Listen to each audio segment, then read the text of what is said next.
लोकाभिरामं रणरङ्गधीरं राजीवनेत्रं रघुवंशनाथं कारुण्यरूपं करुणाकरन्तं श्रीरामचन्द्रं शरणं प्रपद्ये। कर्पूरगौरं करुणावतारं संसारसारं भुजगेन्द्रहारं सदा वसन्तं हृदयारविन्दे भवं भवानी सहितं नमामि।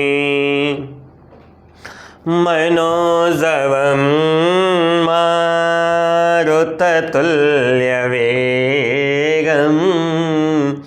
जितेन्द्रियं बुद्धिमतां वरिष्ठं वातात्मजं वानरयूथमुख्यं श्रीरामदूतं शरणं प्रपद्ये। वन्दं गुरुपद पदुमपराग सुरुचे सुवास सरसयनुरागा। श्री गुरुदेव भगवान के पावन चरणों में नमन वंदन। कैसे हैं सभी लोग? बढ़िया। आचरण की सभ्यता ये कक्षा 11वीं के लिए हिंदी के प्रेस्क्राइब सिलेबस में है। अगर आप साहित्यिक हिंदी यानी आर्ट साइड से पढ़ रहे हैं तो आपके लिए चौथा पाठ है, और यदि आप साइंस साइड यानी सामान्य हिंदी से हैं तो फिर आपके लिए तीसरा पाठ है। सरदार पुण्य सिंह के द्वारा लिखा हुआ एक बहुत ही शक्तिशाली निबंध आचरण की सभ्यता, जिसके द्वितीय सत्र में आज हम लोग उपस्थित हैं। फर्स्ट पार्ट हम लोगों ने देख चुका है, सेकंड पार्ट का वीडियो आज हम लोग यहाँ पे तैयार कर रहे हैं। तो मैं रविकांत मैत्र त्रिपाठी, जनपद देवरिया, उत्तर प्रदेश से आप सभी का हृदय की गहराइयों से स्वागत करता हूँ। आशा करता हूँ कि फर्स्ट पार्ट आप लोग को अच्छे से समझ में आया होगा, और उसी एनर्जी लेवल को मेंटेन करते हुए मैं द्वितीय पार्ट को भी लेकर के आपके साथ आया हूँ। तो आइए, सभी का हमारे इस चैनल पे हार्दिक स्वागत है, अभिनंदन है। परम आदरणीय शिक्षक एवं अभिभावक बंधुओं का विशेष अभिवादन, और प्यारे बच्चों आप सभी को ढेरों आशीर्वाद। सीधे चलते अपने टॉपिक पे, आचरण की सभ्यता, जिस पर हम लोग बात कर रहे थे, जिसका मुझे लगता है कि हम लोग यहाँ तक पहुँच गए थे कि क्या पता है कुछ काल पूर्व वो बुरी और अधर्म और अपवित्रता में लिप्त रहे हों। यहाँ तक हम लोगों ने अपने को पहुँचा दिया था। सही है? ये जो लोग आज बड़े धार्मिक दिखाई दे रहे हैं, जो लोग बड़े आज आचरणशील दिखाई दे रहे हैं, ऐसे लोग जो बड़ा मतलब आध्यात्म के प्रति भी काफ़ी जिनका रुझान है, हो सकता है कि इसके पहले वे लोग किसी बुरी और अधार्मिक आचरण में लिप्त रहे हो, में भी हो सकता है। यहाँ तक हम लोगों ने अपनी बात को पहुँचाया था। इसके आगे हम लोग शुरू करते हैं। आइए, कहते हैं सरदार साहब कि अपने जन्म जन्मांतरों के संस्कारों से भरी हुई अंधकारमय कोठरी से निकल करके ज्योति और स्वच्छ वायु से परिपूर्ण खुले हुए देश में जब तक अपना आचरण अपने नेत्र न खोल चुका हो, तब तक धर्म के गूढ़ तत्व कैसे समझ में आ सकते हैं। बस पूरी लाइन को छोड़ करके एक लाइन पे आ जाइए। जब तक, कब तक? जब तक आचरण आपके हाथ में नहीं आया, तब तक धर्म के गूढ़ तत्व आपके समझ में आने वाले नहीं हैं। कारण क्या है कि संस्कार एक ऐसी चीज है जो हमारी रगों में भरा हुआ है। यह भारत देश की विशेषता है कि जन्म लेने वाला प्रत्येक बालक संस्कार के स्वतः अधीन हो जाता है। 16 संस्कारों की सामान्य व्यवस्था तो वैदिक दृष्टिकोण से ही बनी हुई है, लेकिन इनका जो वक्तव्य है वो दूसरा है। ये कह रहे हैं जन्म जन्मांतरों के संस्कारों से भरी हुई अंधकारमय कोठरी। अब संस्कारों से भरी हुई कोठरी अंधकार में कैसे हो सकती है? हो सकती है यदि विश्वास की जगह पे अंधविश्वास ने स्थान बना लिया हो, यदि धर्म की जगह पे रूढ़िवादिता ने स्थान बना लिया हो, यदि हमारे पास पाखंड ने स्थान बना लिया हो, तो अस्थाई बात है कि ये मामला आ जाता है। मैं एक बड़ी चीज़ आपको निवेदन करूं, ऐसी बात पे आ रही है तो मैं आपको समझाना चाहूँगा। कुछ लोग आते हैं, अपने से श्रेष्ठ के पास जाएंगे, मेरे पास भी तमाम सारे आप में से बच्चे फ़ोन करते हैं, मिलते हैं, सर आशीर्वाद दे दीजिए कि हमारा ये भला हो जाए। यार मेरे आशीर्वाद देने से या किसी के आशीर्वाद देने से किसी का भला होता ना तो आशीर्वाद ही चलते रहते। भला होगा आपके अपने कर्मों से, भला होगा आपका अपने आचरण से। यदि हम यहाँ से आपको भरपूर आशीर्वाद दे दें और आप जा करके व्यभिचार में लिप्त रहो, आप जा करके आचरण विहीन कार्य करो, आप जा करके अनैतिक कार्यों में लिप्त हो जाओ, तो मेरा आशीर्वाद आपका क्या भला करेगा? आप थोड़ा सोचो। आप कोई अनैतिक कार्य करके मेरे पास आते हो, कहते हो गुरुजी आशीर्वाद दे दीजिए कि मेरा भला हो जाए। गुरुजी के आशीर्वाद से कोई भला होने वाला नहीं है। बहुत सारे लोग, तमाम सारे लोग पास पहुंच जाते हैं, कंधे में दर्द है तो आशीर्वाद दे दीजिए। अरे भाई साहब डॉक्टर के पास जाओ। ये अंधविश्वास और विश्वास के बीच की खाई बड़ी पतली है मेरे बच्चों। बस ये है कि आप उसको समझ पाते हो कितनी देर से। ध्यान रखना, आप ना आचरण सुधारिए। यदि आपका आचरण सुधर गया तो मैं आशीर्वाद दूं चाहे न दूं, आपको लगेगा। इसलिए कहा कि जो हमारे संस्कार की जो अंधकारमय कोठरी है, वह कोठरी जो अंधकारमय हो चुकी है, अर्थात जो पाखंड, जो रूढ़िवादिता और जो अंधविश्वासों ने जिस कोठरी में जमा रखा है अपना साम्राज्य, जिन्होंने अंधकार फैला रखा है, उससे जब तक यह आचरण रूपी सूर्य, आचरण रूपी ज्योति बाहर निकल करके देश विदेश में नहीं फैलेगी, तब तक धर्म समझना आसान नहीं है। देखो भाई, आप सही बताऊं, नेत्र रहित को सूर्य से क्या लाभ? किसी के नेत्र हो अथवा नेत्र न हो, आप ध्यान देना, जिसके नेत्र हो वो तो सूर्य का आनंद ले सकता है, लेकिन जिसके नेत्र ही न हो उसे क्या पता है बाहर क्या चल रहा है? उसके पास तो सब कुछ अंधेरा ही अंधेरा है। तो कहा उसी प्रकार आचरण विहीन मनुष्य के लिए समाज में पाए जाने वाले समस्त संसाधन व्यर्थ हैं। कविता, साहित्य, पीर, पैगंबर, गुरु, आचार्य, ऋषि आदि के उपदेशों के लाभ उठाने का यदि आत्मा में बल नहीं तो उससे क्या फायदा? आप जा करके 3 घंटा 9 दिन प्रतिदिन कथा सुनते हैं और कथा सुनने के तुरंत बाहर आकर के किसी व्यक्ति के साथ आप गलत व्यवहार करते हैं। आप सेठ हैं, 9 दिन की कथा 3 घंटे प्रतिदिन करते हैं और दुकान पे आकर के तराजू में डंडी इधर उधर करते हैं। यदि आप कोई नौकरी पेशा व्यक्ति हैं, 9 दिन 3 घंटे की कथा सुनने के बाद भी घर पर आकर के कार्यालय में बैठ करके टेबल के नीचे से रिश्वत लेते हैं, यदि आप अध्यापक होकर के कक्षा में पढ़ाने नहीं जाते हैं, चिकित्सक होकर के किसी ऐसे मरीज से जबरदस्ती धन ऐंठते हैं, तो फिर समझ जाइएगा कि बस मामला वही है, कोई लाभ नहीं है उसका।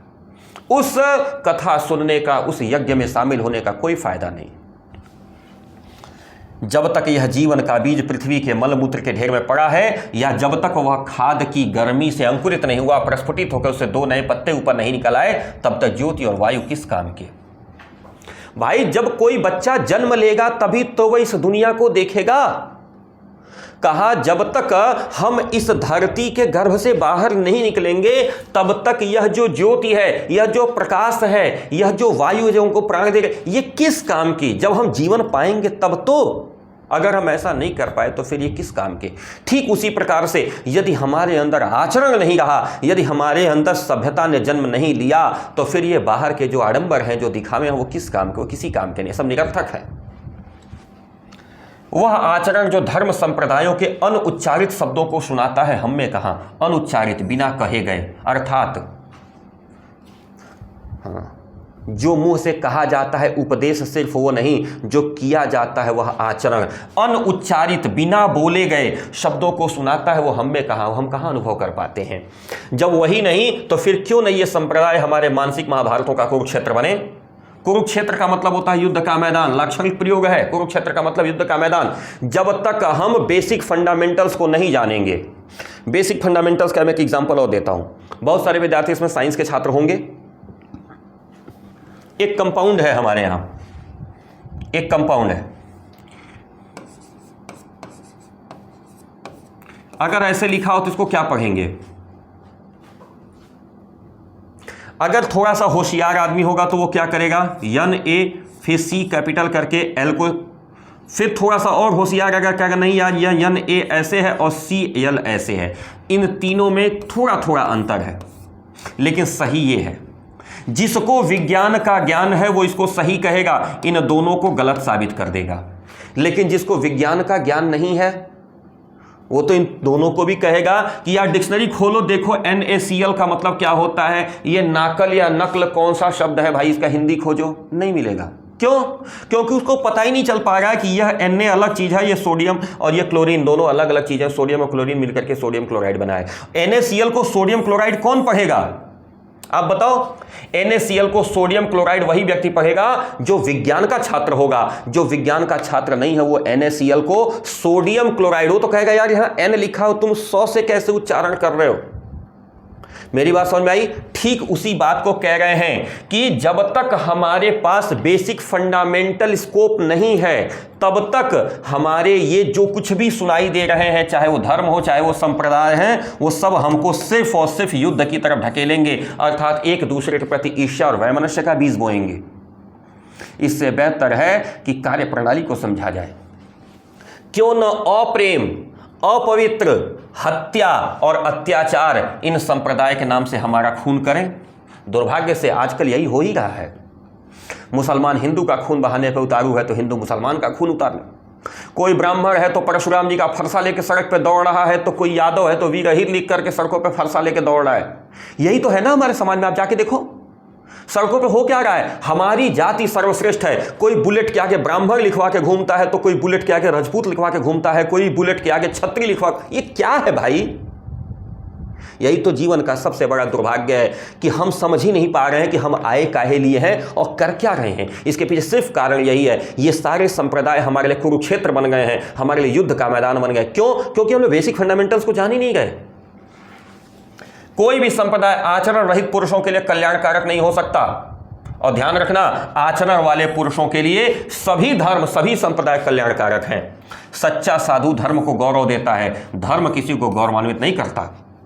आचरण का विकास जीवन का परम उद्देश्य है। आचरण के विकास के लिए नाना प्रकार की, बहुत प्रकार की सामग्रियों का जो संसार से संभूत पैदा हुई हैं, शारीरिक, प्राकृतिक, मानसिक और आध्यात्मिक जीवन में वर्तमान है, उन सब की अब देखना, क्या एक पुरुष और क्या एक जाति के आचरण के विकास के संबंध में विचार करना होगा। आचरण के विकास के जितने कर्म हैं उन सबको आचरण के संगठनकर्ता धर्म का अंग मानना पड़ेगा। चाहे कोई कितना भी बड़ा महात्मा क्यों न हो, वह निश्चय पूर्वक यह नहीं कह सकता कि ऐसे ही करो और किसी तरह न करो। आचरण की सभ्यता की प्राप्ति के लिए वह सबको एक पथ नहीं बता सकता। ध्यान देना, दुनिया में हर बीमारी का एक ही इलाज नहीं हो सकता।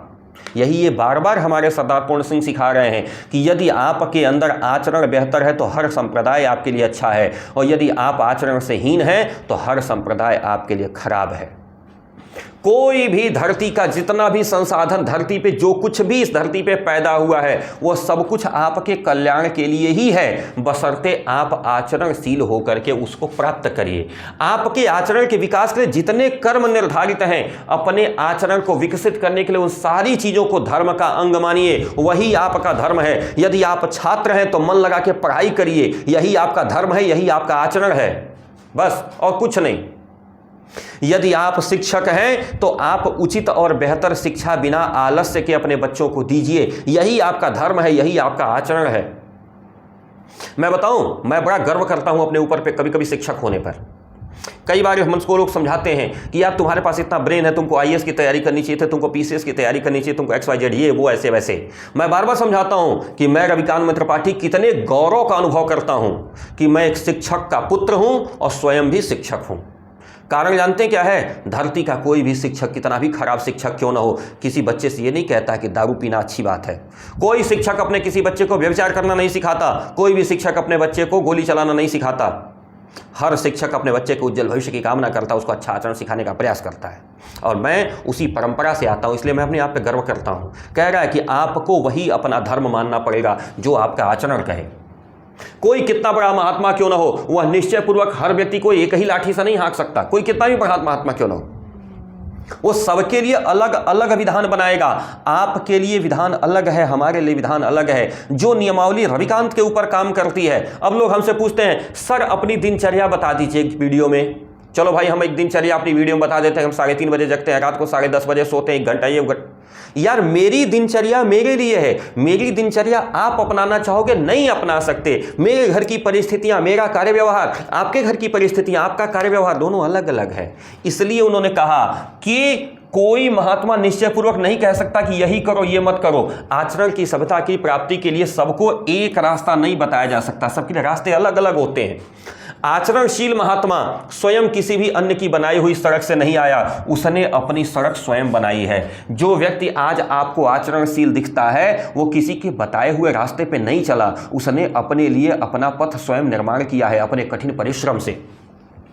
इसी से उसके बनाए रास्ते पे चलकर हम अपने आचरण को आदर्श के ढांचे में नहीं ढाल सकते। इसको कहीं देखना, स्टाइल करना।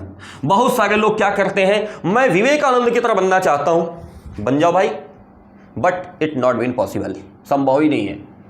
मैं रविकांत सर की तरह बनना चाहता हूं, नहीं बन पाओगे भैया।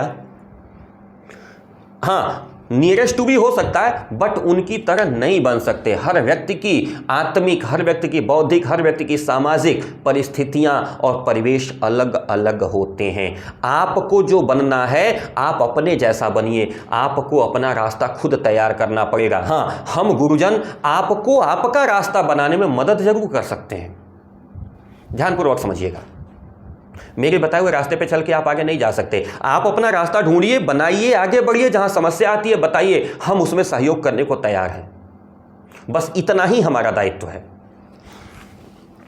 हमें अपना रास्ता अपने जीवन की कुदाली की एक एक चोट से रात दिन बनाना पड़ेगा और उसी पे चलना भी पड़ेगा। हर किसी को अपने देश के काल के अनुसार राम प्राप्ति के लिए अपनी नैया अपनी ही बनानी पड़ेगी और अपने ही चलानी भी पड़ेगी। बिल्कुल, अगर आपको राम को प्राप्त करना है तो आपको अपनी नाव खुद बनानी पड़ेगी, खुद चलानी पड़ेगी। मेरी बनाई हुई नाव से आप पार नहीं उतर सकते, मेरे बनाए हुए रास्ते पर चलकर आप आगे नहीं बढ़ सकते। आपको अपना रास्ता बनाना पड़ेगा। दुनिया में जितने लोग महान है ना, कोई भी व्यक्ति एक दूसरे के रास्ते पर नहीं चला। आइंस्टीन ने रिलेटिविटी खोजी तो न्यूटन ने ग्रेविटी खोजी, दोनों एक ही चीज नहीं खोजे, ध्यान रखना। मैडम क्यूरी ने रेडियम खोजा तो ग्राहम बेल ने टेलीफोन खोजा, दोनों एक ही चीज नहीं खोजे, ये ध्यान रखिएगा। हाँ, फ्लेमिंग ने रूल दिया करंट फ्लो का तो गॉस ने करंट इलेक्ट्रिसिटी को खोजा, ये भी ध्यान रखिएगा। कूलाम ने कुछ और खोजा, किरचाफ ने कुछ और खोजा, तो ध्यान रखिएगा। सब लोग ये कहेगा, अब कूलाम कहे कि नहीं मेरे बनाए रास्ते पे गॉस क्यों नहीं चले, गॉस कह रहे हैं कि हमारे बनाए हुए फार्मूले पे फ्लेमिंग क्यों नहीं चले। दैट कॉन्ट बी पॉसिबल यार। इसलिए अपना रास्ता खुद चुनो। यदि मुझे ईश्वर का ज्ञान नहीं तो ऐसे ज्ञान से क्या प्रयोजन। जब तक हाथ में अपना हथौड़ा ठीक ठीक चलाता हूं और रूपहीन लोहे को तलवार के रूप में गढ़ देता हूं, तब तक मुझे ईश्वर का ज्ञान नहीं है, तो मत होने दो। उस ज्ञान से मुझे आवश्यकता ही क्या है। जब तक मैं अपना उद्धार ठीक और शुद्ध रीति से जाता हूं तब तक मुझे आध्यात्मिक पवित्रता का भाव नहीं होता, मत होने दो। उससे सिद्धि क्या हो सकती है। आप अपने कार्य को बेहतर जानते हैं, यह बहुत है। एक बार एक महिला सुबह सुबह उठती है, घर में उसका पति बाहर बैठा हुआ है, आग्रह करता है कि देवी 1 गिलास पानी पिला दीजिए। महिला कहते रुको, अभी हम महादेव जी को जल चढ़ा के आ रहे हैं।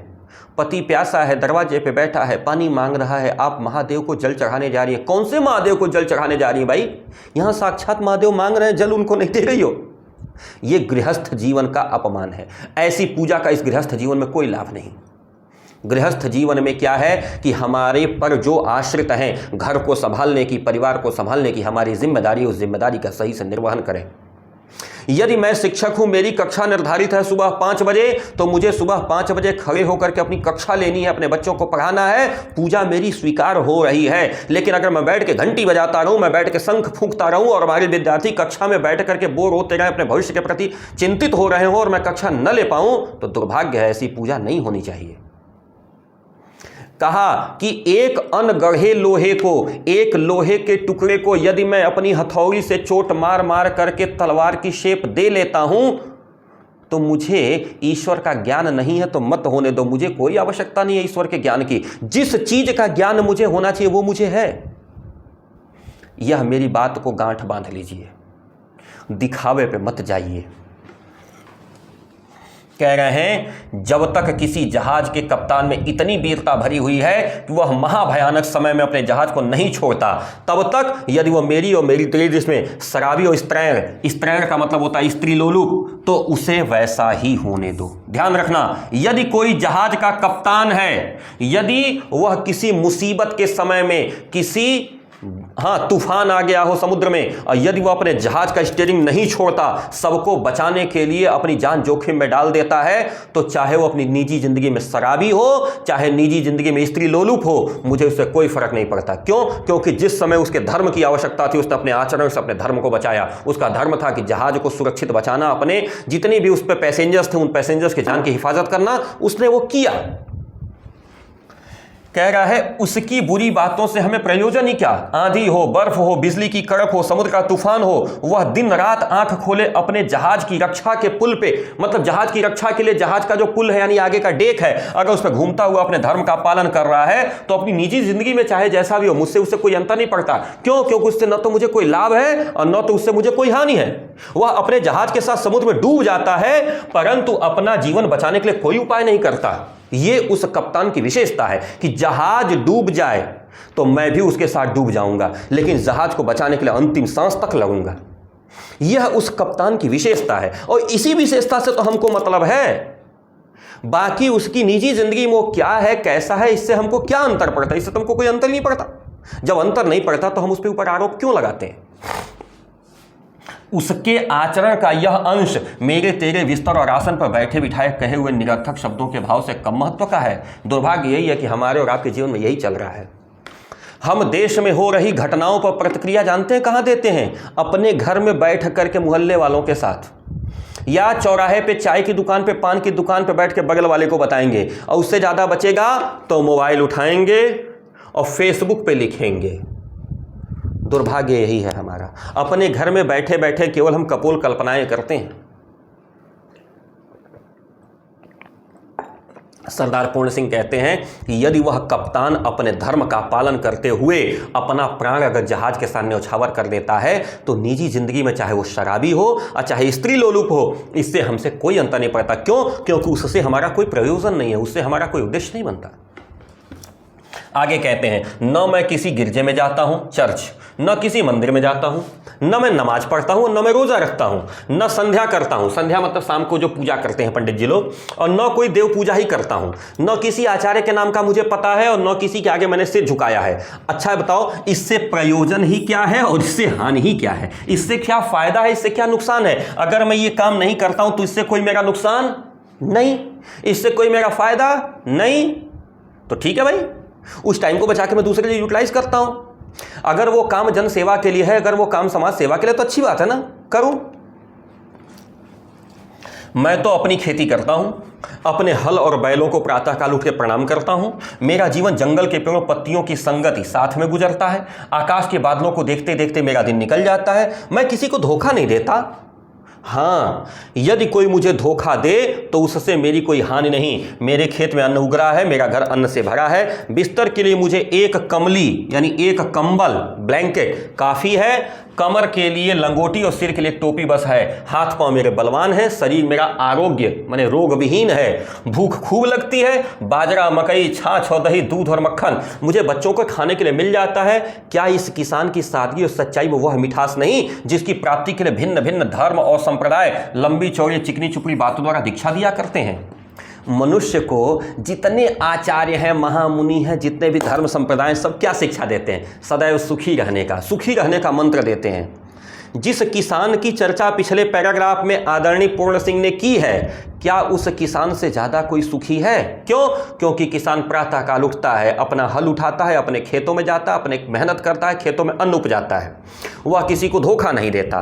कोई हमको धोखा दे तो उससे मुझे कोई बहुत नुकसान नहीं होता। क्यों? क्योंकि मैंने अपनी मेहनत से इतना अन्न उत्पादित कर लिया है। गाय भैंस हमारी है जो दूध दे रही है, बच्चों को खाने के लिए दूध, दही, घी, छाछ, मक्खन सब मिल रहा है, मेरे खेत से अन्न आकर के घर में भरा हुआ है। क्या अंतर पड़ता? मुझे कोई अंतर नहीं पड़ता। अब आप बताओ, क्या मेरा सुख कम है कि मैं किसी धर्म आचार्य, किसी मंदिर, मस्जिद, गिरजाघर में जाऊं और वहां जा करके सुख का उपाय ढूंढूं?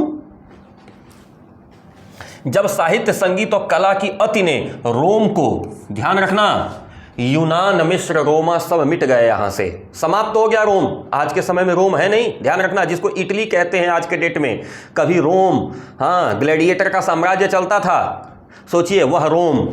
कहा सब साहित्य संगीत और कला की अति ने, जब साहित्य संगीत और कला बहुत ज्यादा हुई और रोम को घोड़े से उतार कर मखमल के गद्दों पर लिटा दिया, यानी युद्ध की जो उनकी क्षमता थी उस क्षमता को समाप्त करके गाने बजाने में जब लगा दिया, तब आलस्य और विषय विकार की लंपटता ने, यानी एक तरह से कहा जाए कि आपने आगोश में ले लिया। लंपटता का मतलब कह सकते हैं शरारतीपन, बदमाशीपन, आवारापन ने जंगल और पहाड़ की साफ हवा के असभ्य और उद्दंड जीवन से रोम वालों का मुख मोड़ दिया।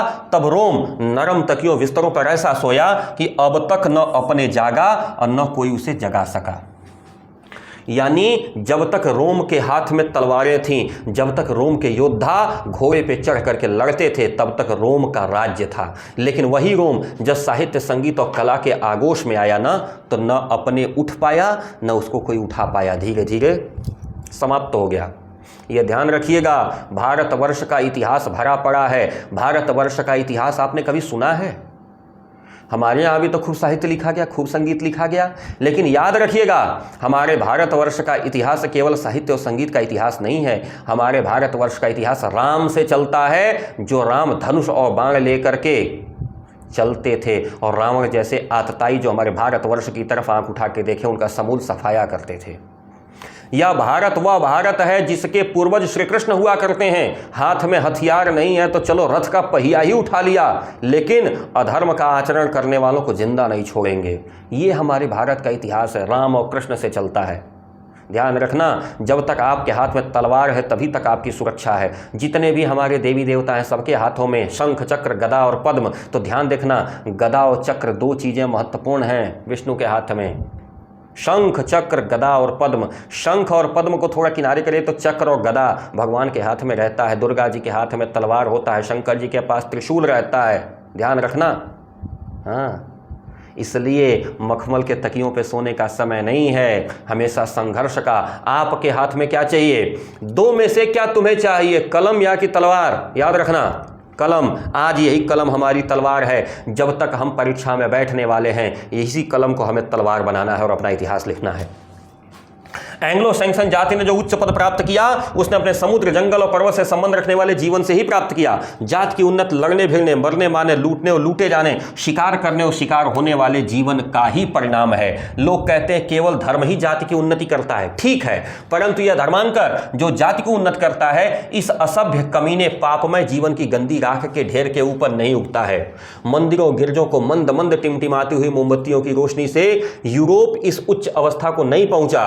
वह कठोर जीवन जिसको देश देशांतरों को ढूंढते फिरते रहने के बिना शांति नहीं मिलती, जिसकी अंतर्ज्वाला दूसरी जातियों को जीतने, लूटने, मारने, उन पर राज करने के बिना मंद नहीं पड़ती, केवल वहीं विशाल जीवन समुद्र की छाती पर मूंग दल कर पहाड़ों को फाड़ करके उनकी महानता की ओर ले गया और ले जा रहा है। कुल मिला जुला के पूरा वाक्य बहुत आसान है, एक लाइन में इसका अर्थ निकालिएगा। इसका सीधा सा अर्थ यह है कि जो संघर्ष किया, जो कर्म किया, जो कर्मठता से अपने लक्ष्य पर केंद्रित रहा, बस वही जीता है, शेष सब समाप्त हो गए। रॉबिन हुड की प्रशंसा इंग्लैंड के जो कभी अपनी सारी शक्ति खर्च कर करते हैं, उन्हें तत्वदर्शी कहना चाहिए, क्योंकि रॉबिन हुड जैसे भौतिक पदार्थों से ही नेल्सन और वेलिंगटन जैसे अंग्रेज गोरों की हड्डियां तैयार हुई थी। लड़ाई के आजकल के सामान, गोला बारूद, जंगी जहाज और तिजारती बेड़ों आदि को देख के कहना पड़ता है कि इनसे वर्तमान सभ्यता से कहीं उच्च सभ्यता का जन्म होगा। तात्पर्य बस वही है हमारे सरदार पूर्ण सिंह का बार बार कि प्राचीन काल में जब तक युद्ध व्यक्ति के महत्वपूर्ण बिंदु में रहा, तब तक उसका शासन रहा, तब तक उसका वर्चस्व रहा।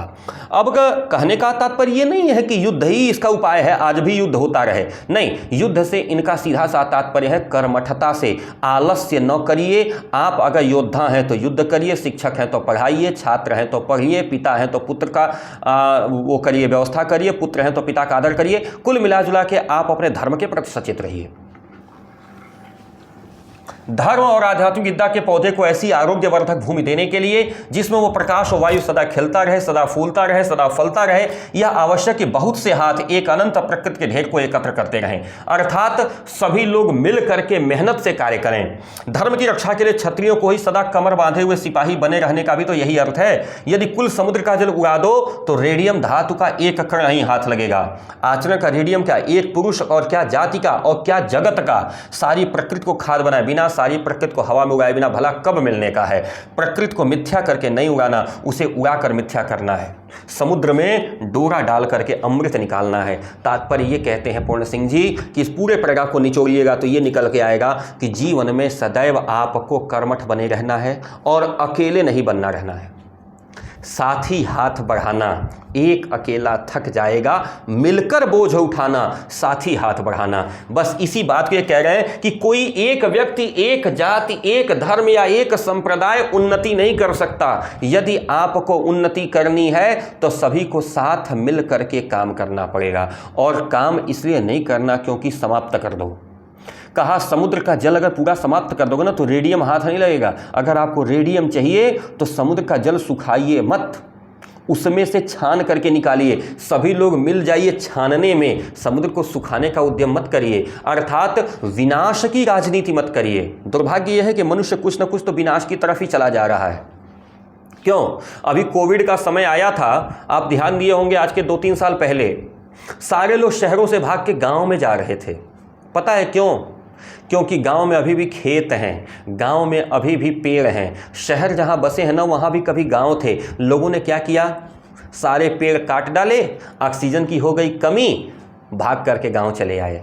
कल को गांव में भी पेड़ कटेंगे, फिर ये भी शहर हो जाएंगे। मनुष्य तो विनाश की राजनीति कर ही रहा है। हमारे सरदार पूर्ण सिंह यही आपसे समझाना चाह रहे हैं कि विनाश की राजनीति मत करो। यदि कुल समुद्र का जल उड़ा दोगे ना तो कुछ नहीं हिलने वाला है। इसलिए देखना, मिथ्या करके मत उड़ाओ, उड़ा करके मिथ्या करो, अर्थात समाप्त करके मत ढूंढो। अरे ढूंढ लो, वह स्वतः जो बाकी बचा है वो समाप्त हो जाएगा, उसकी उपयोगिता खत्म हो जाएगी।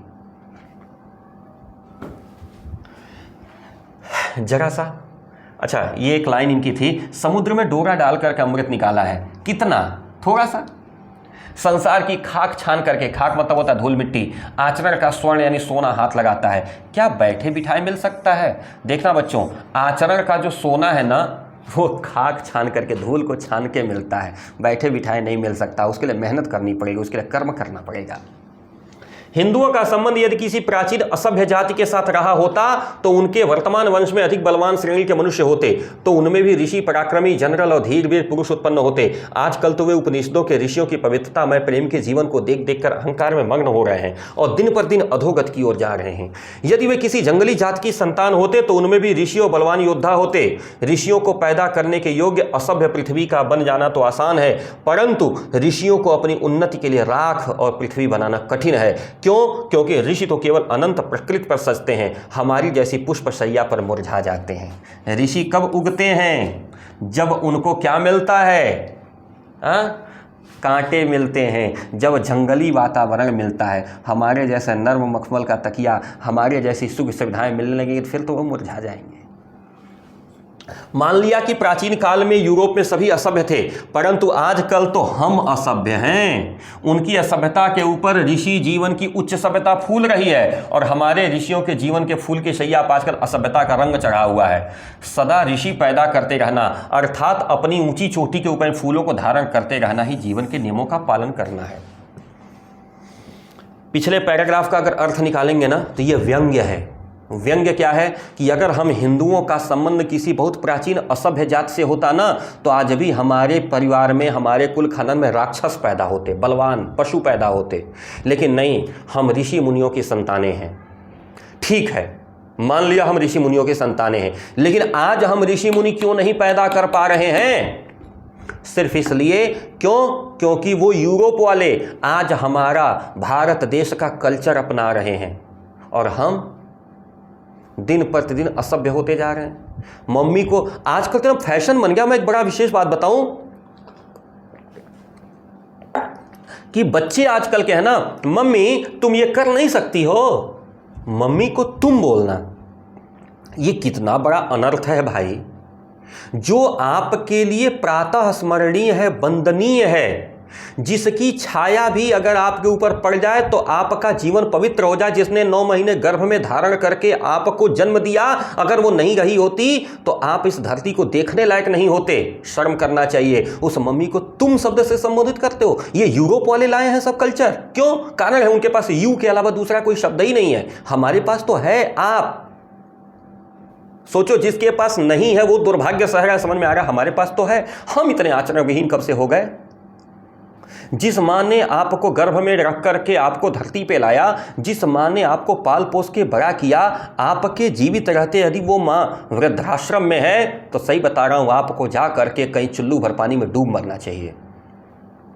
हम कितने असभ्य होते जा रहे हैं, आवश्यकता समझिएगा। बस यही सरदार पूर्ण सिंह का स्टेटमेंट है कि बैठे बिठाए नहीं मिल सकता। आइए आगे चलते हैं। धर्म के आचरण की प्राप्ति यदि ऊपरी आडंबरों से होती ना तो आजकल भारत के निवासी सूर्य के समान शुद्ध आचरण वाले हो जाते। भाई, माला से जप नहीं होता, गंगा नहाने से तप नहीं होता, पहाड़ों पर चढ़ने से प्राणायाम हुआ करता है, समुद्र में तरने से नीति धुलती है, आंधी पानी और साधारण जीवन के ऊंच नीच, गर्मी सर्दी गरीबी अमीरी को झेलने से तप हुआ करता है। आध्यात्मिक धर्म के स्वप्नों की शोभा तभी भली लगती है जब आदमी अपने जीवन, देखिए यही बात मैं बार बार कह रहा हूं, जीवन के धर्म का पालन करे। खुले समुद्र में अपने जहाज पर बैठकर ही समुद्र की आध्यात्मिक शोभा का विचार होता है। भूखे को तो चंद्र और सूर्य भी केवल आटे की बड़ी बड़ी 2 रोटियां प्रतीत होता है।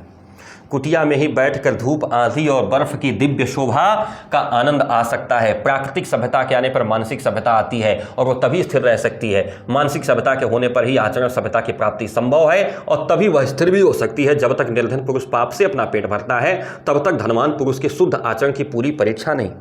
इसी प्रकार जब तक अज्ञानी अशुद्ध है तब तक ज्ञानवान के आचरण की पूरी परीक्षा नहीं, तब तक जगत में आचरण की सभ्यता का राज नहीं। पिछले पैराग्राफ को पकड़िएगा, पहले यहां से मैं चलता हूं। धर्म के आचरण की प्राप्ति अगर बाह्य आडंबरों से होती, त्रिपुंड लगा लिए, चोटी रख लिए, बड़ी जटाएं बना लिए, दाढ़ी रख लिए, पीतांबर लालांबर ओढ़ लिए, जो अंबर आता है सब ओढ़ लिए, यदि इतने से आचरण की प्राप्ति होती ना तो भारतवर्षी आज बहुत बड़े आचरण वाले होते। लेकिन देखना बच्चों, गंगा नहाने से तप नहीं होता, माला जपने से जप नहीं होता, ये सब होता है अपने आचरण से। आचरण सुधारिए, ये सब आपकी मदद करेंगे। आचरण नहीं सुधरेगा, एक मदद आपकी होने वाली नहीं है। इसलिए इन्होंने कहा कि जब तक कोई व्यक्ति भूखा है ना तब तक उसको सूरज का फोटो दिखाओगे तब भी और चंद्रमा का फोटो दिखाओगे तब भी उसको यही समझ में आएगा कि यार ये तो रोटी है। क्यों? क्योंकि वो भूखा है, उसको एक ही चीज दिखाई देती है, भोजन मिल जाए। और जब तक इस संसार में कोई व्यक्ति अज्ञान की वजह से गलत आचरण में लिप्त है तब तक ज्ञानी व्यक्ति जो है ना उनके ऊपर संदेह है। सीधे इन्होंने कहा जब तक कोई निर्धन पुरुष पाप से अपना पेट भरा, क्योंकि देखो पेट भरना तो मजबूरी है, अगर वह निर्धन है और पाप कर्मों में लिप्त होकर के अगर पेट भर रहा है तो धरती पे जितने पुण्यात्मा हैं संदेह है उनके ऊपर वो पुण्यात्मा नहीं, वो फोटो खिंचवाने वाले पुण्यात्मा है। मैं अक्सर देखा हूं, अभी चुनाव का मौसम आएगा ना तो बहुत बड़े लंगर लगने लगेंगे जगह जगह, हाँ खूब होने लगेगा। क्या वो गरीब सारे समाप्त हो जाते हैं 6 महीने बाद, 3 महीने बाद, 2 महीने बाद? जैसे ही चुनाव समाप्त हुआ वैसे ही सारे गरीब समाप्त।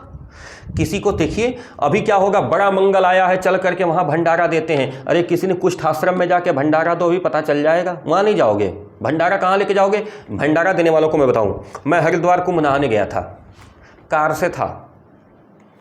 पता है भंडारा देने वालों का हाल यह था कि मेरी कार, मैं अन्यथा न लीजिएगा, क्षमा करिएगा, मान के चले कि कोई भी कार औसतन 7-8 लाख रुपए की कार होती है, उसके अंदर 4 लोग बैठे हैं जिनके अंदर व्यवस्था है डीजल पेट्रोल भरवा करके एसी चला के चलने की। उनको बताओ वो 4 पूरी और थोड़े हलवा से क्या होना नहीं होना, लेकिन नहीं, शीशा खुलवा के जबरदस्ती देंगे, नहीं तुम लो प्रसाद है।